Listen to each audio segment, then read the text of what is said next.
Good afternoon, everyone. Great topic for this sunny, bright summer afternoon. We've been enjoying some good warm weather, and we're going to talk about cottages and rural properties.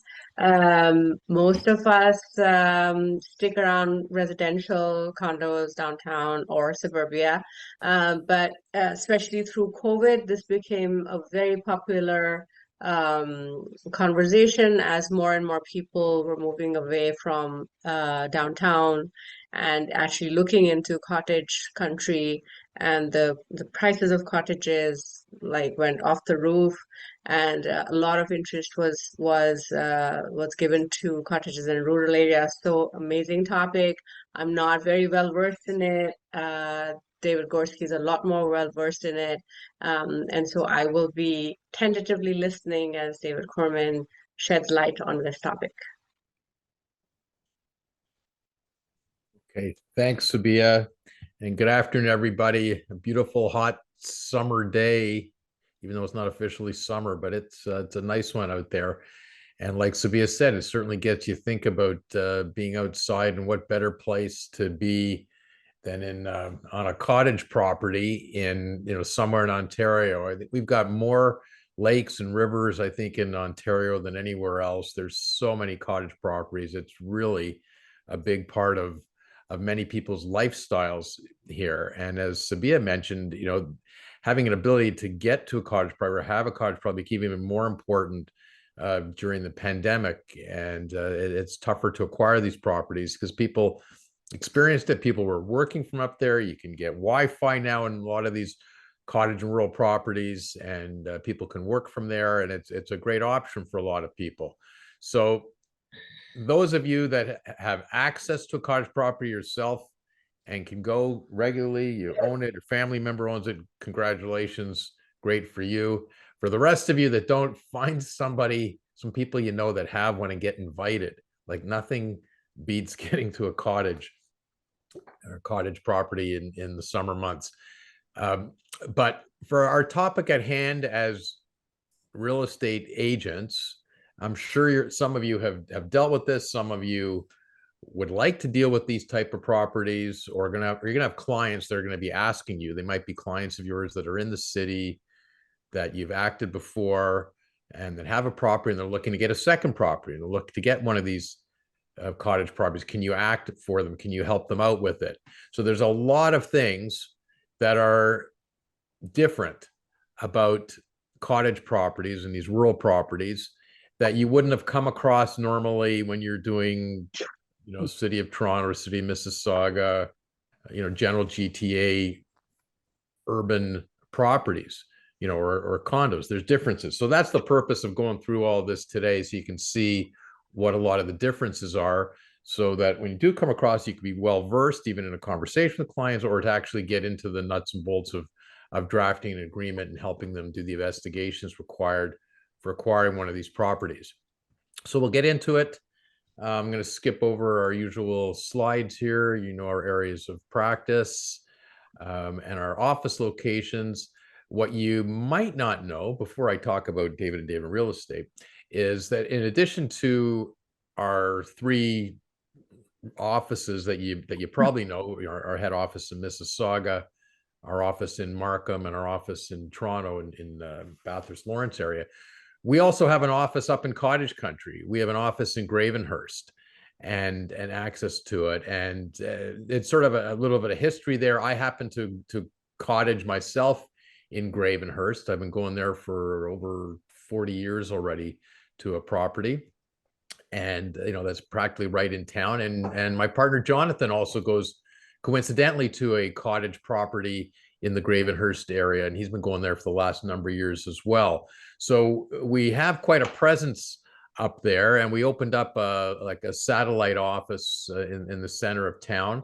A lot of times one or the other of us, sometimes both of us, are up there. I work from there quite often, when I can in the summer months, if I can get there and spend a long weekend. Sometimes I'm working up there. It's a great place to be working from, and we've got some signs around the area as well referring to us. So we actually do quite a bit of transactions in cottage country.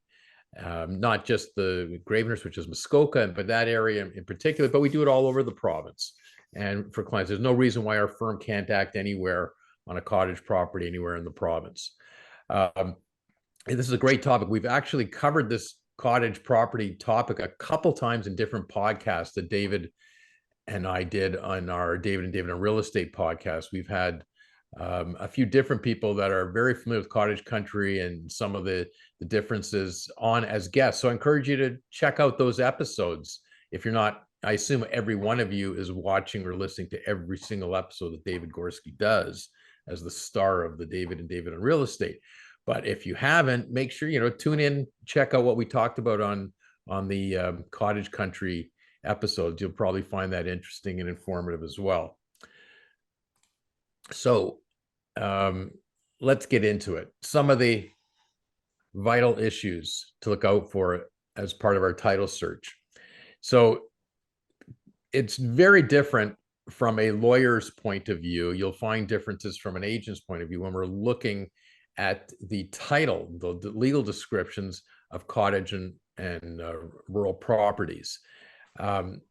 We want to, we have to, obviously we're doing this title search, and sometimes the title search that we do on these properties can be an absolute dog's breakfast. Okay, if we're lucky, it might be the whole of a lot on a plan. Oftentimes it's part of a lot. Sometimes it's got a very complicated old registry style description of it, which is very difficult. We've got to take a look at the adjoining lands to see if there's any potential Planning Act violations.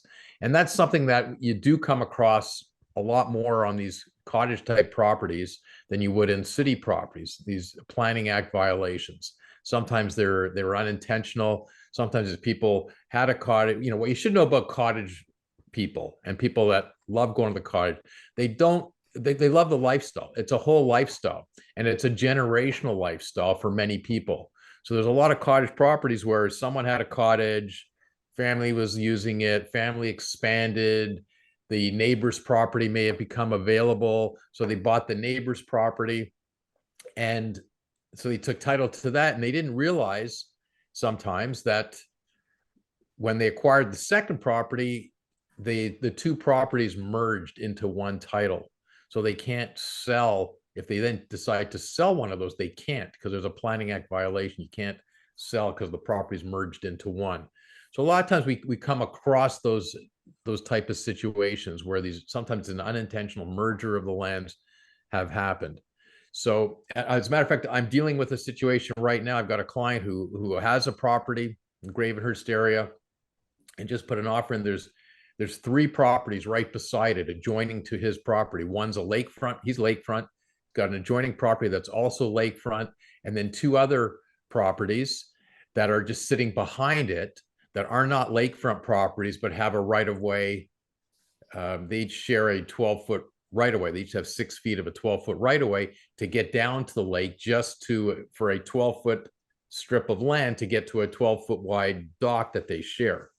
So he's in the process of trying to acquire these other three properties, and what we have to be so far he's tied up two of them, looking to tie up the third one, but we have to be very careful with this, is to not merge them all into one big property, because he's not even sure what he's going to do with them. He might want to resell them at some point, might want to keep them as separate properties. So we got to be careful how you take title so we don't create these Planning Act issues.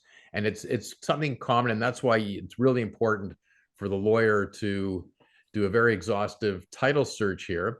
But it's important for you as a real estate agent, you're looking at title, to try and figure these things out too and see what it is.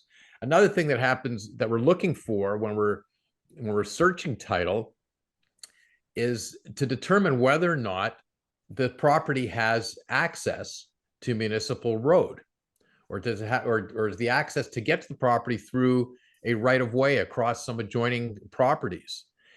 You'd be surprised at how many properties in cottage country do not have access to a road, and some of them are completely landlocked or waterlocked, we should call it. There's no road access. You can only get there by boat, and I'm not even talking about islands, because there's a million island cottage properties that obviously you can only access by boat, and there's a tremendous market for those as well.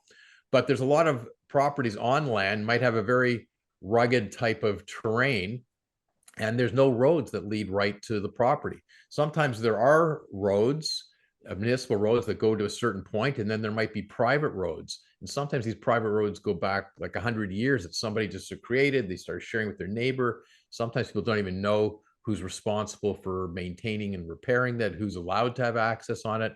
Sometimes these private roads go across people's properties, and sometimes there are rights of way registered, sometimes there aren't rights of way. There's a whole bunch of issues that we have to look out for just in terms of access to a property. Okay, and we did one a couple years ago where someone, the common use of a property for decades was a road and then private driveways that led to the property. It turns out it all went through neighboring properties. A neighbor sold to somebody else who said, well, I don't care, you've been doing this all these years, you're not coming across my property. And all of a sudden they're landlocked. They can't access their property by roads without negotiating something with that neighbor to have a right of way over their property.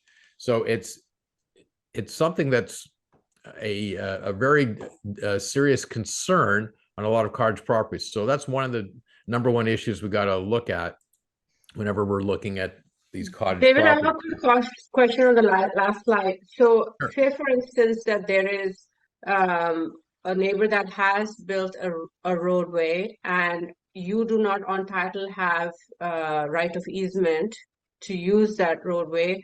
Is it possible when the purchase is being done for a new deal and a new title that something can be arranged with a lawyer with the neighbor to add right of use of that road or shared use? Yeah, well, absolutely. Like, there's a lot of goodwill between, cottage neighbors that sometimes went on for years and years and decades, and people didn't even know and just assumed that they had certain rights that they never did because nobody really cared. But all of a sudden, when somebody does care and they look at what their legal rights are, they could say, no, you can't come across here. So if someone's looking at a property and it has an access issue like Sabiha is referring to, then absolutely we have to go to the adjoining landowner and try and negotiate something because we need something registered on title to create that easement or right of way to make sure they have access. So you'd want any transaction conditional on a successful negotiation with the neighbor to create that if it's not already there.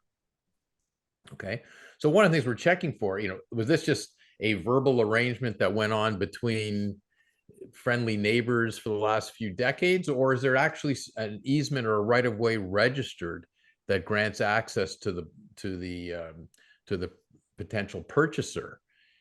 Because we really got to dig down, make sure that there is that. Okay, so and also if there is an easement or right of way and there's that type of access that's being granted through a private road or just a right of way across someone's property, the second issue that comes out, the first issue is, can you travel over it? Do you have access for it?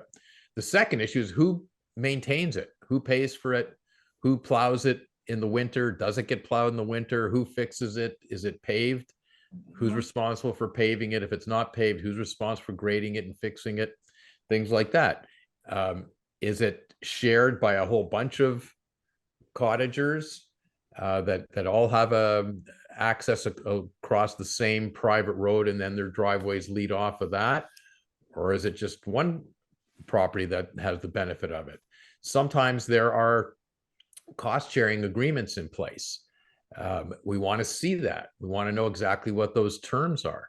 A lot of times there aren't any written agreements in place. It's just been the goodwill of the neighbors, and everybody's just kicking in and paying Joe Smith, so much money every year so that he plows the property and does some general maintenance. And it's just a loose arrangement. But one way or the other, you want to know what it is.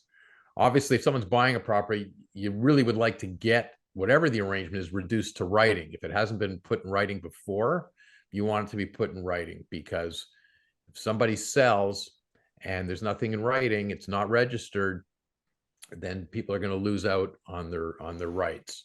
So it's an important thing. And when we do create those type of rights of way or easements, they have to be described properly as to what the purpose is. Is it just for egress and ingress to get on and off the property to get to your cottage property? Or are you allowed to park on it? Are you allowed to, to bring other vehicles in there? Is it strictly, we've seen some of they're really just for walking purposes across. You can't park there. You got to park somewhere else, and you could walk across it. So we want to make sure we check out and see what exactly the arrangement is supposed to be for each particular property. There might be municipal bylaws that, just like in Toronto, there could be municipal bylaws up there that'll restrict the type of structures that can be built, what the setback limitations are. It's certainly something that you want to check out in any cottage property as well. There are some cottage properties that restrict it to seasonal use. That say properties can only be used in the summer months, or cannot be used in the winter, or things like that. There are those type of restrictions. Okay. Some of these properties are hard to get to, and they're really only allowed to be used for seasonal purposes. Does the property directly abut a national or a provincial highway? Okay, is there access through a highway, or even just through a road that's been assumed by the municipality? If the local municipality has assumed the road, they're generally responsible for snow plowing and maintenance. So if your driveway is just running off a highway or a municipal road or something, you're in luck, because you're going to have access. It's up to the municipality to plow it and maintain it. So we want to check that out. Are there permits necessary to permit entry? Is that a requirement? And if there is the permit transferable from owner to owner? Some of you might be familiar with a situation like in the heart of the city of Toronto, where there's these parking pads that the city allows people to park on, and they'll issue a license to allow someone to park on their properties. A lot of these smaller, semis and small homes that have no driveways or limited driveways, they allow them to parking. But those parking pads are not transferable. When a property like that is sold, the new buyer has to apply to the city to get a permit in their name. So similarly, in cottage country, sometimes there are entry permits that are required to allow entry through to a property, and a lot of times they're not transferable from owner to owner. So we've got to make sure that an agreement would say if that is the case, it'd be conditional upon the buyer being able to obtain such a permit if necessary. So there's a whole bunch of off-title searches that are required when we're looking at cottage properties that you wouldn't always be concerned with when you're looking at non-cottage properties. Building and zoning. Is it zoned for its current use or intended use? Now that's something that we always did years ago, before the title insurance became so prevalent in the province of Ontario. We would always be checking in urban situations for the building and zoning, make sure there's compliance. But in a title insurance world, we're not doing those type of searches usually, unless there's something in particular that we're looking for, or there's going to be a potential, tear down or reconstruction or major renovation. So we might want to see what the limitations and restrictions are on the property. But a lot of times we're not doing it because the title insurance will insure over it. So that sometimes is true in cottage properties as well. We're not always checking the building and zoning on those properties, but sometimes it is something we have to keep in mind, that do we have to do it? And it really depends on what the intentions are with that particular property. What's really of concern in cottage properties is water and sewage. Those are two issues that you can't take for granted. You got to look into. You can't assume just because someone's got this beautiful cottage somewhere, it might be brand new and everything. You can't assume that they've got public water or public sewage. Oftentimes these properties are too remote and don't have it. So the water might be well water, or it might be water pumped from a lake or a river that's not potable, which means it's not drinkable. It's not good for human consumption unless it goes through some sort of filtration system. So we want to find out, okay, if there is a pump, we want to know that there is a pump, that the pump's in good working condition, it's been checked out, it's serviced regularly, and then the water's treated. And how is it treated? What is it going through? What type of filtration system is it going through? Has that been checked out? Has it been tested? You want to check to make sure that the water is potable. Same thing if the water is drawn from a well, you want to make sure that the water is potable. Now, there are some cottage properties that are lucky enough to be, right in, fairly developed urban towns, and they might have connection to the town's water system, and the same thing with sewage system. Okay, like, where I am in Gravenhurst, the first 20 years or so we were there, we didn't have a connection to city sewage, or well, we did have water, I think. But anyways, the town expanded, and all of a sudden it was available for us to connect directly into the city sewage system instead of using septic tanks for it. But a lot of places do have septic tanks. So water is very important, obviously. We want to know if there is a water, if it's coming from a well, is the well exclusive to this cottage property? A lot of times there are wells that are shared by more than one cottage. And then is there an agreement between the neighbors, a cost sharing agreement? Who maintains it? Who checks it? Things like that. Those type of issues arise there as well. And then the other issue is the septic tank. Is there a septic tank? Is it maintained? Has it been pumped out regularly? How does everything get to the septic tank? Usually there's a sump pump system in the cottage that would get it into the tank. Is that maintained? Is that serviced regularly? Important issues, and you want it to be tested. Okay, you wouldn't want David, any potential with the buyer. reference Yeah. to the last slide, because there is a lot more to be checked on title, just because there is a lot of maybe a lot of things that are ambiguous. Is it prudent to put a longer title date search so the lawyers have enough time to do it, or the regular that we put between 10 to 14 days is good enough? Yeah, I would check with the lawyer if you can, because sometimes what we would do is just do a quick sub search, just try and get the parcel page and see what the description of the title looks like. And then we could usually tell you pretty quickly about whether or not this is going to be an exhaustive search, one of these dog's breakfast type of searches, and how much time we would need, to do it. So I think that's generally a good idea. A lot of times you could take a look just by getting the legal description, we could get a pretty good idea of what we're up against. And always, if there's a survey available, that certainly helps. Anybody dealing in a cottage property, you should always ask if a survey is available. It's always good to get a picture and see what it looks like. And when you're trying to figure out these things. So if there is a survey, even if it's an old survey, it's always worth getting. Okay.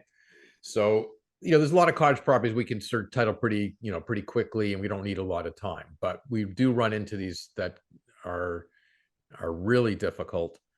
And but we can figure that out usually. So don't commit to anything. I think is the answer. If you can, don't commit to a short term unless you get a chance to check with the lawyer first. Okay. Now, this septic tank is an important issue. So we want to make sure, like I said, that it's in good working condition, that there's been no issues, that it's serviced and maintained regularly, it's pumped out regularly, things like that. So at the very least, you'd want to try and build in to your agreement of purchase and sale a representation and warranty from the seller regarding the state of the septic tank, any sump pumps, and the same thing for the water. You should get a rep and warranty, that the water's potable and it comes from a well or it comes from a pump system, it goes through filtration system, whatever you can get. But you're also going to get it tested. I wouldn't rely on a rep and warranty from a seller, because I think you'd want, if you're acting for a buyer, you really want to get a current test of it. And a lot of times sellers are going to anticipate this, and they may have recently done a test before they go to market that they can give to you and say, here it is. Here's the certificate that the sump pump's in working order and is recently tested. Here's the report. Same thing for the water. Okay, so if you're selling, that's a good idea. Okay, trying to anticipate people are going to want to know about this, get it done in advance, so you're not entering into agreements purchase and sale that are conditional for extended period of times until someone does these inspections and gives a report on it. Sometimes these properties are up against a conservation area, so we may have to do a conservation search.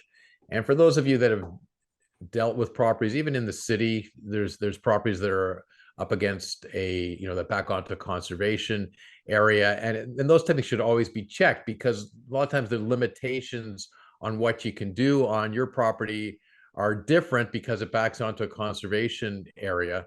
So you might have to, you might have greater setback requirements, or you can't do, certain structures or too close, or even fencing too close to the conservation area. So you want to check to make sure there's no restrictions for the intended use of the property.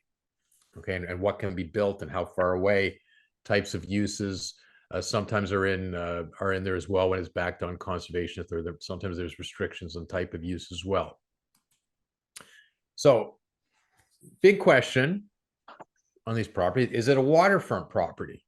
Okay, now waterfront could be a lake, it could be a river. There's a lot of cottages on rivers. One of the things we like to do every summer at some point, there's a river that runs off Lake Muskoka, and it goes right into the heart of downtown Bracebridge. It's just this meandering river, and it's just a nice thing to do. But it's lined on both coasts of this river with cottages. There's a lot of properties on cottage properties on rivers all over the place.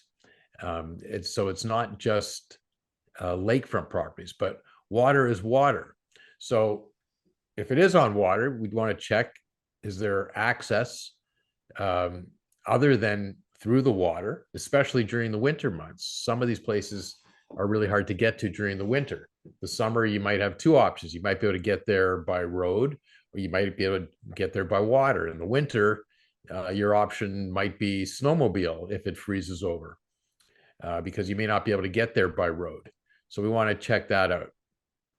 We want to look to see if there's any shore road allowances or crown patents. So what that is the government, and this goes back to the federal government and going back to the history of time, a lot of times the government maintained an allowance around the shore of bodies of water, whether it be a lake, sometimes rivers as well, larger rivers too, where they maintained the right. So usually it's an area big enough that they could put a road if they wanted to around the shoreline. So they maintained the shore road allowance. So sometimes it's a period, a section might be 60 feet wide, which is what a typical road might be, but it'll be registered on title. There's a shore road allowance. So the owner of the cottage is buying a property that only goes up to that shore road allowance, okay, which sometimes is on shore. It's not in the water. And then there's a piece of land that's actually owned by the Crown, and then you've got your lake. So they're actually crossing over a shore road allowance every time they go to go swimming in the water. Their dock is probably sitting partly or completely on land owned by the Crown if there's a shore road allowance. So we want to take a look at it. Now, the Crown has gradually over time, a lot of times, gotten rid of these shore road allowances and sort of conveyed it back to the cottage owners, because they've just determined they're not going to ever build a road. They don't really need it. And but there's a lot of cottage properties. Sometimes the cottages themselves are built on a shore allowance. Oftentimes it's the boathouse, the dock, some sheds, or other things that are located on the shore road allowance. So we want to check to see if that's there. Now, most people that have waterfront properties like to have a dock, and a lot of them do. A lot of them have more than one docks.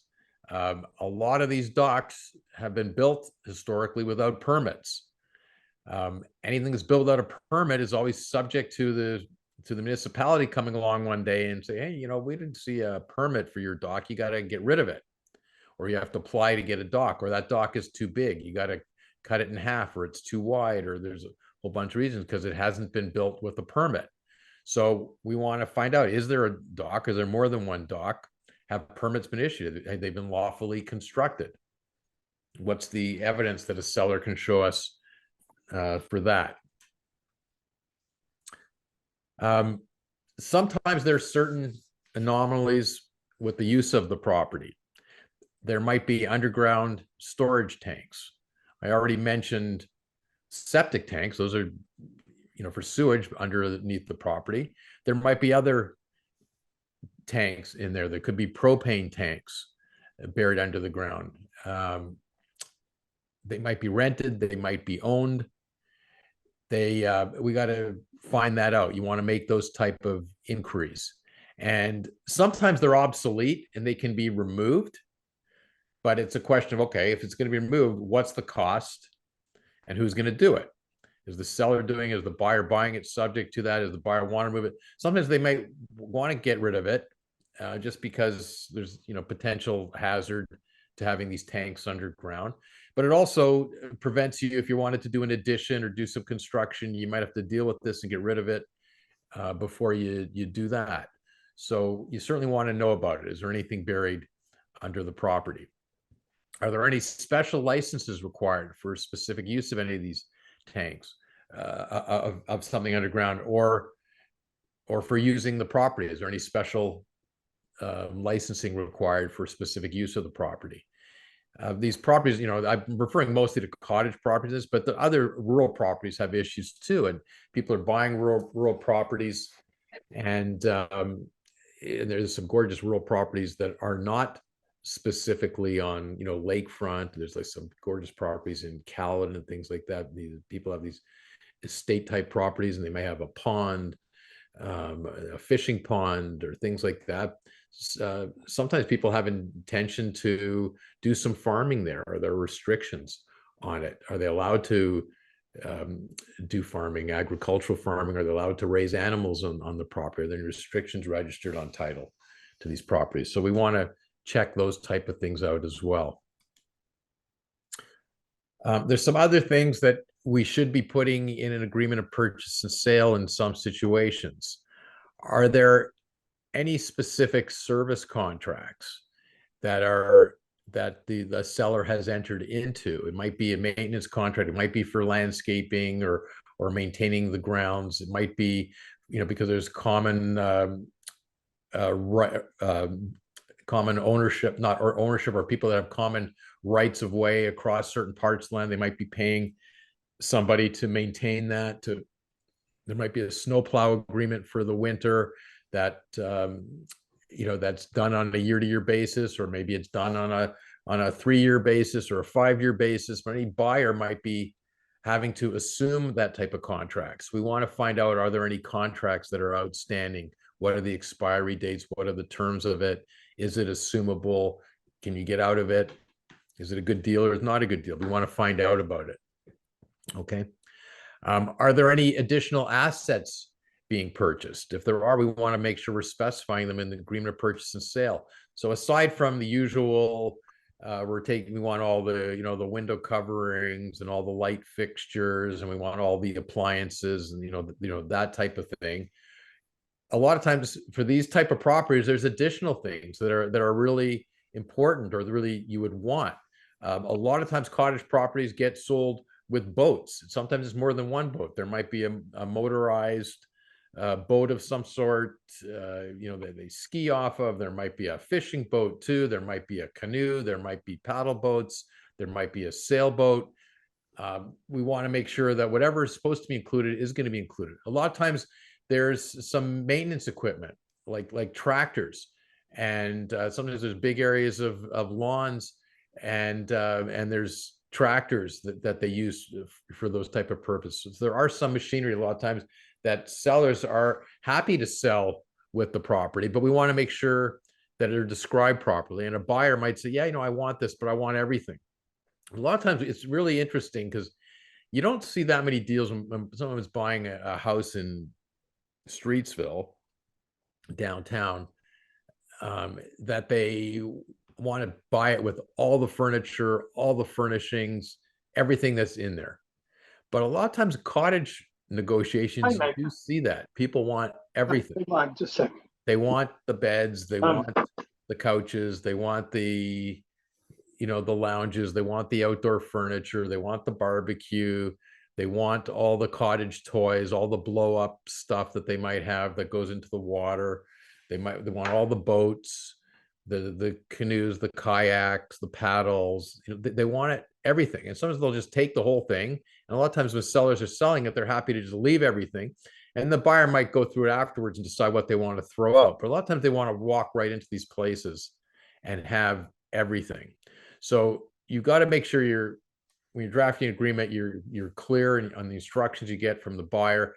But for certain things, such as those boats and machinery like tractors stuff, you want to make sure you've got a proper description of what they are. So it's not just the boat. You might want to describe it as the 21-foot whatever make it is, or model number or serial number, to make sure you got the right things.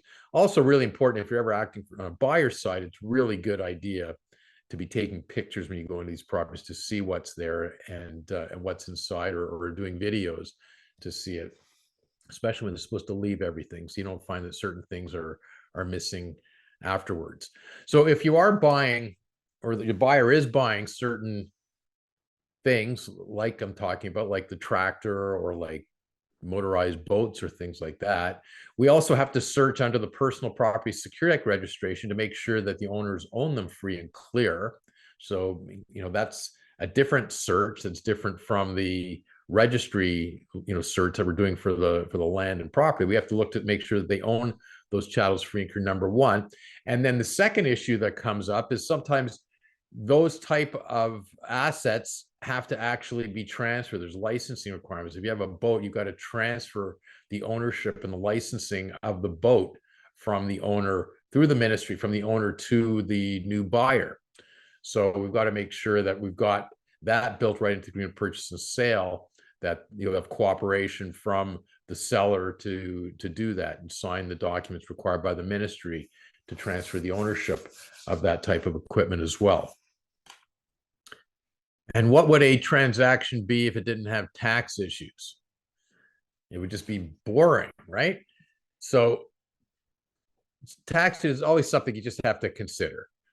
Okay, HST, is HST included in the price and not included in the price? Is HST applicable? The general answer to whether HST would be applicable is no. If it's used residential property, HST would not normally be applicable. Sometimes we get into mixed use properties. Part is residential, part might be commercial. And then we've got to make a determination of what percentage is residential, what percentage is commercial, because the commercial component will attract HST. So we've got to get into that and look at that as well. A lot of times we're relying on tax certificates because there'll be tax, and I'm talking about property taxes, because the property tax authority will be taxing the residential different than the commercial. So sometimes we can rely on that to see what component is residential and what's non-residential for HST purposes. But we just have to be careful and be mindful of the fact that especially in a mixed use property, that there's a potential HST issue, because HST would be applicable on the non-residential portion of it. David, how would you put that forth? Because if for residential resale we put HST is included, however, nobody really remits anything to the CRA. Because it won't be applicable. Yeah. So sorry, go ahead. Yes, we'd want a specific clause put in. Like you wouldn't necessarily have room just in the printed form. You might say, see Schedule A attached here too, and you put a specific clause in there that the residential component will be included in the purchase price, but any HST payable on the commercial one, either going to be paid by the seller or it's going to be the responsibility of the buyer, whatever they negotiate. So it's either going to be included in the price or it's not going to be included in the price. Right. Okay. So it's similar to a land. Yeah. It's, Yeah. So I've added a few sample clauses in here just to give you an idea of some of the issues that we want to address in the agreement of purchase and sale. So we'll just take a few minutes to go through these. So this is one where the offer is conditional upon the buyer doing some due diligence to determine that vehicular entrances to and exits from the property onto public highways have been approved. Okay, so this, we might have limited information from the seller. You can't get a rep or warranty from the seller. Sometimes the sellers don't even know. They've just been using it for 50 years or 100 years, and they don't even know what their rights actually are. So if that's the case, you certainly want to have a condition from the buyer side for the buyer to do some due diligence and try and find out, whether or not they can access the property. So you want to put something like this in there. Okay, and this clause, this is a seller representation and warranty clause whereby the seller is representing warranty to the best of the seller's knowledge and belief that the property fronts on a road which is maintained on a year-round basis at public expense. That might be the right choice. Or it's a road that's maintained on a seasonal basis at a public expense, or a road which is not maintained at public expense. So whatever the facts actually be, you want to flush it out if you're acting for a buyer. So you want to sell, hey, tell me, how do you get to this place? Who accesses it? Who maintains it? We need a rep and warranty. So you tell us which one is accurate and give us the rep and warranty, and we'll put that in there. Okay, this clause is a buyer. The first one is the buyer acknowledging that there's a private road accessing the property and it's maintained by, sometimes it's in this example, there might be a local cottage association, or it might be maintained by two guys, or it might be maintained by Joe Smith. But you want to put whatever that is. And if there's an annual cost, you want to build that in, because maybe everybody's kicking in $500 a year. And maybe there is a formal cottage association and there are documents. And sometimes cottage associations are run just like a condominium is run, where they have meetings and they vote and they have a board of directors, or they've got somebody in charge. And so you want to find out, is there some sort of David, association? Are there documents? would you be using a portal agreement then for an offer on that? No, not unless you specifically know that it is a condominium that was created with a portal. Because that's actually simpler in a lot of, if that's the legal structure. Okay, because you might be buying your property, but you have a portal over certain common lands. But that's great, because that'll all be registered. It'll all be documented. Okay, these are situations where there isn't. Everybody's got their cottage, but they might be accessing it over a certain road. We've come across a few instances where cottages own a piece of land adjacent to it. It might be waterfront. Sometimes it's in behind, and they have a tennis court or something like that up there that's used. And maybe that piece of land is owned by one cottage, but there's 5 or 6 that share in the use of it and the maintenance of it. Or sometimes it's owned by a bunch of cottages together, that they all bought this extra piece of land together, and they can't sell their interest in that tennis property without selling their interest in their cottage property. Like, it has to go hand in hand, be tied in together.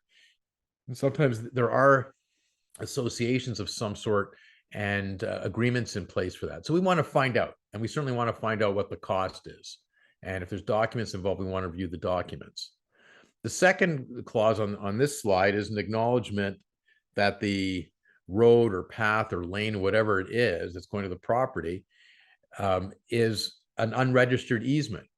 And if that's the case, the seller will provide the buyer with a declaration establishing the existence of that unregistered road or path or lane that's been used by the seller and predecessors to get access to the property for whatever the number of years are.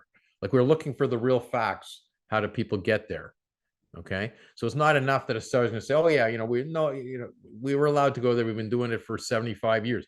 Okay, we want you to sign a declaration to that effect that you've used it, your predecessors have used it, and that's how long you've used it. You're prepared to say it under in a declaration. Great, we can rely on that. Now we won't want to just rely on that. We might want to try and talk to the neighbors and talk to other people and see if we could formalize it, because that may not be enough, but we want to get that at least. Okay.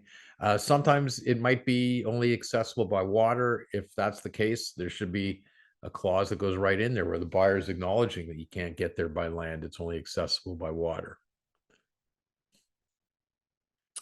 This clause is another representation and warranty by the seller that during the seller's occupancy of the building on the property, the sewage system has been and will be in good working order on closing. Okay, and you want that to survive closing. So always great to get a rep and warranty from the seller, but I'd still encourage anybody, you want to have an up-to-date report done by a proper inspector of this to confirm that everything is working and that it's been tested and cleaned recently. This clause is a warranty, similar warranty to the seller's warranty, again, that all the sewage systems are within the setback requirements of the property and received all certificates of installation approval pursuant to the Environmental Protection Act. Okay, so it's sort of two issues here. One, you want to make sure that the sewage system is, it meets the municipal requirements, because usually it has to be so many feet setback from property lines and from the dwelling. Okay, so you want to know that it's been constructed properly and that it's been approved. And there's a certificate of approval that is issued by Environmental Protection Act. So you want to have that. Okay, point number 2 is all sewage systems serving the property have been constructed in accordance with the certificates of installation and approval that's issued by the ministry. The third point, all sewage systems have received all required use permits under the Act, and that they've been maintained in good working order during the seller's ownership, and that they'll be maintained until closing. Okay, these are important issues. And to finish off this clause, we want the seller to provide any and all documentation relating to the sewage system that's within the seller's possession or control. Okay, before during the requisition period, before our period is over for examining title. We want to take a look at it. We don't want to just take their word on it. We don't want to rely purely on a rep and warranty. It's show us the documents, show us that this is factual. Okay, this clause is a condition on the buyer determining at his own expense that the boathouse or dock or pier, whatever they've got there, or it could be a combination of all of them, that's used in conjunction with the property, has received all necessary approvals and permits from the Ministry of Natural Resources, the federal government, under the Navigable Waters Protection Act. It might be a conservation authority, a canal authority. It depends where the property is. But there are usually governmental authorities that have to approve these things and issue proper permits. So we want to be able to check that out. Now, if the seller is giving us all that up front and showing that to us, then you might not need a condition. You might rephrase it as a rep and warranty that they'll provide all that information and that they're warranting that they've got it all and they'll be providing it within so many days, etc. But if not, and the buyer's got to check it out, we want to make it into a conditional clause so we can have time to review that. This one is a rep and warranty that that the boathouse, dock, pier, etc. Has received all necessary approvals and permits by the Ministry of Natural Resources, etc. So this is a rep and warranty version of the previous clause, which was more of a condition on the buyer satisfying themselves with respect to it. So just different wording. And again, I tell you this all the time, every time I do webinar, sample clauses are greatest precedent. Don't be a slave to put them in word for word. You actually got to spend the time to read them, check them, make sure it actually fits your fact situation and you modify it. And if you're not sure, that's when you should be reaching out to a lawyer like any of the lawyers in our firm, we all do cottage property and these type of things. So we're familiar with what should go in and how to modify these clauses to make sure that it fits properly. So get some help where needed, but don't just say, oh, I've got a cottage, so I'm just going to throw all these clauses in that David used on this webinar, because they're not, you have to tailor make each one specifically to the fact situation. So anyways, I'm going to conclude with that. I'm sure there might be some questions that come across. Sabiha might have some. Anybody can reach out to me, privately at any time. Just get in touch. Best way to get me is email, but reach out to me at any time. And let me thank you for attending, but I'll answer any questions you might have. David, Karen had put something in which is interesting because, now that the waterfront properties have become so popular, a lot of times there is also multiple offer situations on properties like that. But these are huge issues that you mentioned earlier, like the septic tank or, use and easements and all of that. Is there some way that we can protect our clients from beforehand? Is there, and I put down a couple of notes that might add to this is, can we do a lawyer's review prior to, sometimes in condominiums we do that, is we ask for the status or something like that, and the lawyers will review it prior to the offer presentation date as such. Yeah, well, one thing I would encourage you, if you're not getting help by a lawyer in drafting an agreement when you're going to put it through, then at least try and get a condition in that it's conditional on the lawyer's review. If you can't get anything else in, or I think try and get that in, so at least you can buy some time to deal with some of these issues, and then go back with an amendment if you need it.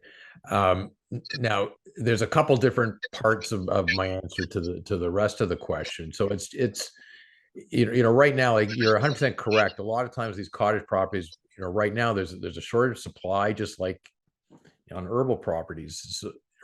So when they do come up, a lot of times they go pretty quickly, and a lot of times there's competing offers. So sellers sometimes don't want a protracted condition period to tie up the property. Now, if a seller's agent is doing their job properly and anticipating that that's going to be the case, just like if you're selling a condo, when you know there's going to be competing offers coming in, you'd want to get, in the condo situation, you'd want to get the status certificate available for anybody who wants to look at it. So they can look at it, review it before they put an offer in, because they know everything is clean and there's nothing that they're worried about, or it might be subject to something, but they decide they're going to go ahead anyways, but they're doing it in advance. So it's the same thing on these cottage properties. If a seller's agent is doing their job properly and really anticipates that there's likely to be competing offers coming in, they should be getting their ducks in a row first. They should have a septic report available. They should have a water potability report available. They should have the documents, if there are any, that deals with rights of way or easements or cottage associations. They should have that information available to disclose right up front. Okay, if they really want to get unconditional offers coming in to them. But if they haven't presented to you, then as a buyer's agent, you've got two choices. One is you're only going to put an offer in that's going to conditional on being able to get all that checked out, or having very clear reps and warranties that from the seller you can rely on, that you're comfortable relying on. Or you're going to have a serious conversation with your client saying, here's the issue. If we go in clean with this, without checking all this, you're taking a big risk, because there might be a water potability problem. There might be a septic or sewage issue. We don't know the amount of the cottage association fees or who's plowing or maintaining the road. But if you got deep enough pockets and you're prepared to go ahead with it and take your chances, and you got a budget for that, then sure, we can go ahead. But make sure you're very clear in having that conversation, reduce it to writing, making sure you're getting those instructions. I would be doing the exact same thing if someone, came to me in that situation, and sometimes, we all have clients that say, oh, I don't want to lose the deal. I don't want to blow it. I don't want to make it overcomplicated. Well, fine. If you want to take it, then you've got to be comfortable that you as a buyer are taking these risks. Not your agent is taking a risk because you're going to sue them afterwards, and not your lawyer is taking a risk because you're going to sue him afterwards because we didn't tell you that you shouldn't do this. Okay, so you make sure you're getting them to acknowledge that there is that type of risk. But better situations, if you could avoid those risks by trying to, dig down and get all that information up front before you're submitting an offer. Okay, and hopefully you've got a good agent on the seller's side, because the good agents that we deal with in cottage country are anticipating this stuff, and they're right on top of it before they go to market. Okay, agents that aren't used to it, that haven't acted for people in cottage before, are not, and then these situations get quite complicated. Yeah, so on the flip side, if you're listing, that's something that you can think about, is just like you would want to maybe possibly do a pre-inspection on a very hot property in a urban market. You might want to do that in a rural one as well. I just wanted to bring something to you guys' attention, is that if you're ever purchasing or selling a property, in the rural areas, for clients that might possibly look for short-term rental to substitute the cost of those properties, because mostly they are second properties, especially Prince Edward Island, I think already has a regulation. There's a lot of these municipalities that don't allow short-term rentals. And sometimes it has happened in the brokerage where they have already the realtors have seen the ad at Airbnb, for instance, but the regulation has just come into being. So be careful with that. That if your clients does need to have short-term rental availability for them to afford that property, make sure that unit actually allows, or that area actually allows for Airbnb. That's a great point. Another point, I'll make two other points, actually. One is I didn't even talk about inspections, okay, in this. Cottage properties wear down so much faster than urban properties. They take a lot of work. There's always something to maintain, always something to fix. They just take a beating during the seasons too. So obviously, if you can, you want to inspect, and if it's conditional inspection, or maybe there's a pre-inspection. So you should always be mindful that inspections could be really important in these properties. And now I forgot what the second point was. But actually, Karen was very kind enough to point out a spelling typo in here, which I did notice in the slide as I was reading through it, that it's abut the road, not about the road. So thank you for that. And I'll think of the other point, but inspection. I have a question. Sorry, David, go ahead. Go ahead. Just have a question when you're finished. Go Sorry, ahead. so I joined late, so sorry about that. So you may have mentioned this, but I noticed that there were some sample clauses provided with regards to scenarios where there is access is available via road. What about water access only properties? Are there any special considerations that we should be keeping in mind? Yeah, that was discussed. That was discussed. So this will, when we post this, then you can actually review that. Yeah, okay, that's fine. All right, great. Thank you so much, David. I do hope to see you and all others this evening, 6:30 at the Streetsville's Bowl. We're having a fun sponsored event by our partners. So we're going to be teams, and there are 8 lanes that we've booked there, and there's going to be food and fun and bowling.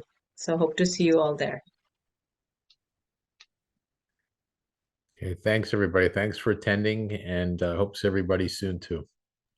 Bye. Thanks. Take care. Thanks.